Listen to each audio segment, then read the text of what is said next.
Économiser 300 millions d'euros par an dès 2017. La population vieillit de plus en plus, le vieillissement est même devenu un enjeu de société. Comment l'accepter? Pourquoi certains tentent de freiner cette évolution? Avec nous sur ce plateau ce matin, le professeur Maurice Mimoun, chef du service de chirurgie plastique reconstructive et esthétique de l'hôpital Saint-Louis de Paris, qui vient de publier un roman, Une vie plus une vie, aux éditions Albin Michel. Le récit des destins croisés de 3 amis d'enfance où l'on évoque les questions existentielles comme l'amour, la douleur, la mort ou encore la vieillesse. Bonjour professeur. Bonjour.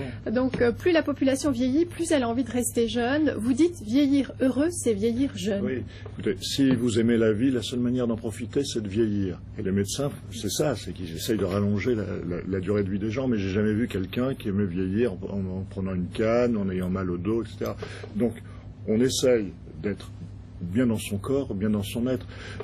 Tom, qui est dans le roman, qui est quelqu'un de très riche, a très bien compris ça. L'argent ne lui suffit plus. Il cultive son corps, il le met à l'épreuve. Et très vite, il va demander à Simon, comment devenir éternel. C'est le stade d'après.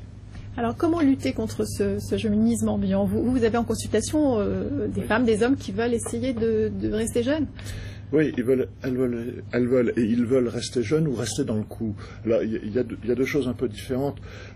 Simon pose à Tom la question, dans la recherche de l'éternité, quel âge veux-tu avoir toujours? Mais on serait très étonné de la réponse des gens. Ils disent pas 20 ans.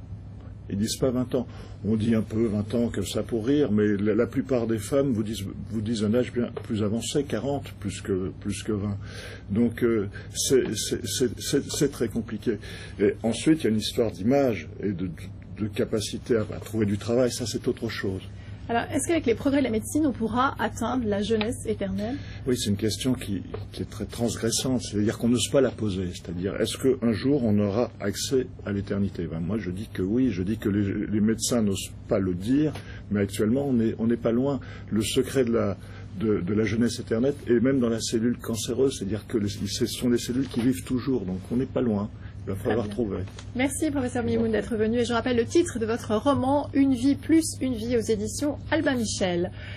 Les champignons, c'est la saison de la cueillette des champignons avec une météo favorable, chaleur et pluie. La récolte devrait être